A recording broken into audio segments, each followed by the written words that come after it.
नमस्कार दोस्तों, स्वागत है आपका अपना ऑनलाइन स्टडी चैनल पर, जहां तैयारी होती है दमदार और पूरे फोकस के साथ। दोस्तों, आरआरबी एनटीपीसी 2025 का एग्ज़ाम शेड्यूल्ड हो चुका है। 5 जून से 25 जून के बीच होने जा रहा है और अब बचे हैं सिर्फ 20 दिन। तो आज मैं आपको बताने वाला हूं वो फुल प्रूफ प्लान जो आपके सिलेक्शन को पक्का कर सकता है। दोस्तों, 20 दिन सुनकर आपको डरने की ज़रूरत नहीं है, क्योंकि आज जब मैं ये वीडियो रिकॉर्ड कर रहा हूँ तो आज की तारीख है 14 मई और 5 जून से ये स्टार्ट होने वाला है। तो मतलब लगभग यदि हम लेके चलें तो 20 दिन हम मान के चलते हैं। तो यदि आपने अभी तक ढंग से पढ़ाई नहीं की है, फिर भी आपको ये 20 दिन यूटिलाइज करना है, तो यह आपका 20 दिन किस्मत बदल सकता है दोस्तों। तो ज़रूरत है तो सिर्फ इसके लिए बस स्मार्ट प्लानिंग और सच्ची मेहनत की। आपके लिए सिटी इंटीमिनेशन स्लिप दोस्तों 10 दिन पहले आपको प्रोवाइड कराई जाएगी, जिसमें आपको लिखा रहेगा कि आपका एग्ज़ाम जो है किस डेट पे है और किस सिटी में है। SC/ST कैंडिडेट के लिए 10 दिन के पहले उनको ट्रेवल अथॉरिटी का जो स्लिप दिया जाता है वो भी प्रोवाइड करा दिया जाएगा। 4 दिन पहले आपका एडमिट कार्ड डाउनलोड होगा। 10 दिन पहले आपका सिटी इंटीमिनेशन स्लिप डाउनलोड होगी। 13/9/2024 को इसका नोटिफिकेशन जारी हुआ था और रजिस्ट्रेशन स्टार्ट हुआ था इसमें दोस्तों 14/9/2024 से, और 13/10/2024 तक इसका रजिस्ट्रेशन हो रहा था, मतलब लास्ट डेट थी इसकी। एक नज़र घुमाते हैं कि सैलरी स्ट्रक्चर किस प्रकार था। तो यहाँ पर दोस्तों 5 पोस्ट पर इन्होंने वैकेंसी निकाली थी, जो कि पहला था चीफ कॉमर्शियल कम ticket supervisor, station master, goods train manager, junior account assistant कम टाइपिस्ट और सीनियर क्लर्क कम टाइपिस्ट। तो इन सब में दोस्तों इनिशियल पे 35,400 की थी स्टार्टिंग की 2 वैकेंसीज़ में, और बाकी की अगली 3 वैकेंसीज़ में 29,200 की इसमें इनिशियल पे थी।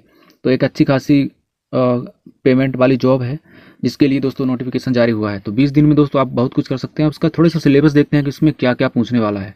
इसमें 2 मोड पर पेपर होंगे दोस्तों, CBT 1 और CBT 2। तो CBT 1 में सबसे पहले हम देखते हैं कि इसमें क्या कैसा रहेगा। तो CBT 1 जो होने वाला दोस्तों, एग्जाम ड्यूरेशन जो 90 मिनट का पेपर रहेगा, जिसमें 100 टोटल क्वेश्चन रहेंगे।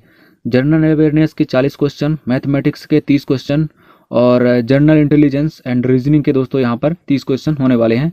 सभी जो है 1 मार्क्स के रहने वाले हैं। और यहाँ पर दोस्तों 1/3 का निगेटिव मार्किंग भी रहेगा, तो आपको इस चीज़ को ज़रूर ध्यान में रख के जाना है। अब इनके बारे में थोड़ा सा और डिटेल्स देखते हैं कि जनरल अवेयरनेस में कौन कौन से टॉपिक पूछे जाएंगे, क्योंकि अब दोस्तों 20 दिन बचे हैं, तो आपको ज़्यादा कुछ करना तो है नहीं। अब इन्हीं को एक एक टॉपिक के अंदर थोड़ा थोड़ा बढ़ के जाना है और 20 दिन को आपको पावरफुल बना लेना है। वही अगर सेकंड स्टेज CBT 2 की बात करें दोस्तों, तो यहाँ पर 90 मिनट का पेपर होने वाला है और यहाँ पर होगा 120 क्वेश्चंस रहेंगे, जिसमें जनरल अवेयरनेस इस बार 50 नंबर का होगा, मैथमेटिक्स 35 का होगा, जनरल इंटेलिजेंस और रीजनिंग जो दोस्तों होगी वो 35 नंबर की होगी। तो पिछले CBT 1 में आपने देखा कि 100 नंबर का क्वेश्चन था, पेपर था, और CBT 2 में यहाँ पर 120 टोटल नंबर का क्वेश्चन आएगा और इसमें भी 1/3 की निगेटिव मार्किंग रहने वाली है। तो CBT 1 का हम डिटेल से देखते हैं कि अभी 20 दिनों के अंदर हम कैसी स्ट्रेटेजी बनाते हैं और क्या क्या तैयारी करना है।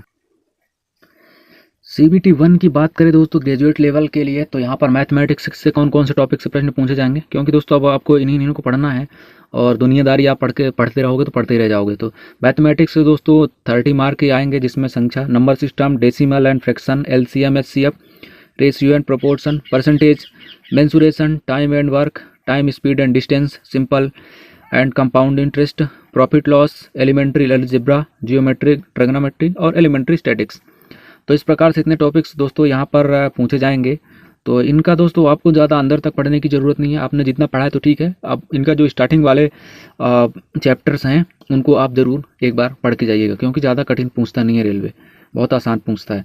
रीजनिंग की बात करें तो 30 मार्क्स की रीजनिंग भी आएगी, जिसमें analogy, number and alphabet series, coding, decoding, ये दोस्तों उनके सिलेबस में लिखा हुआ है।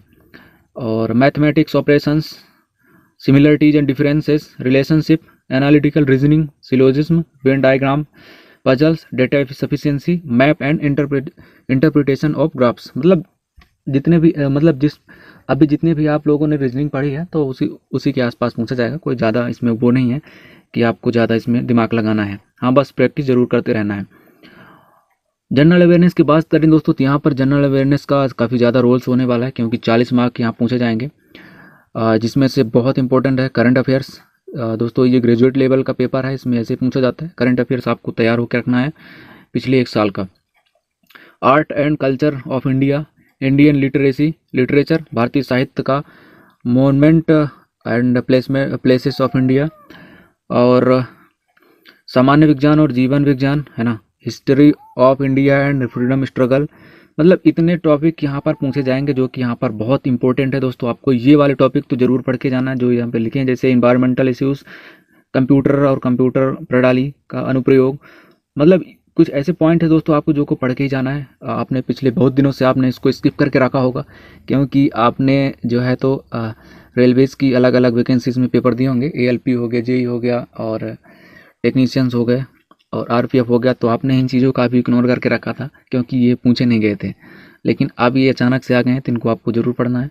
तो ये मतलब जनरल अवेयरनेस के जितने भी टॉपिक्स इसमें दिखाए गए हैं दोस्तों, तो हम कोशिश करेंगे कि इन सभी टॉपिक से रिलेटेड जितने भी क्वेश्चन बन सके अधिकतम से अधिकतम, और प्रीवियस ईयर के जितने भी क्वेश्चन इनसे रिलेटेड बने थे तो उनको मैं आपको प्रोवाइड करूं। तो बेहतर होगा कि आप चैनल को सब्सक्राइब करके रखिएगा। तो सामान्य जागरूकता जो कि 40 मार्क्स की है, तो उसको मैं पूरा तरीके से आपको कंप्लीट करा दूंगा, आपको इसकी टेंशन लेने की ज़रूरत नहीं है। तो इस प्रकार दोस्तों आपको 20 दिन इसको लगाना है और 20 दिन में आपको पूरा प्रैक्टिस सेट भी लगाते रहना है और आपको इसमें पेशेंस रखने की ज़रूरत है, ज़्यादा पैनिक होने की ज़रूरत नहीं है। तो दोस्तों या तो आप ये 20 दिन आपको अफसोस करा देंगे या फिर 20 दिन में आप एक सरकारी नौकरी की खुशी ले पाएंगे। फैसला दोस्तों आपके हाथ में है, अब 20 दिन को कैसे यूटिलाइज़ करना है, क्योंकि पूरे दिन तो गए, अचानक से इनका नोटिफिकेशन आता है कि हम 5 तारीख से 25 तारीख के बीच में एग्ज़ाम लेंगे। तो अब करना क्या, अब तो करना तो पड़ेगा आपको, उसमें कुछ नहीं कर सकते। तो दोस्तों कैसी लगी वीडियो, स्ट्रेटेजी अच्छी लगी हो तो ज़रूर बताइएगा। रोज़ एक एक 2-2 सेट जितना भी हो सके आप टेस्ट लगाने की कोशिश करना और अधिक से अधिक मैं वीडियो को अपलोड करूंगा तो उसमें बने रहना और लगाने की कोशिश करना। मिलते हैं दोस्तों अगली वीडियो में इन टॉपिकों का डिटेल से लेकर प्रश्न आंसर। तब तक के लिए जय हिंद, सब्सक्राइब करके रखना।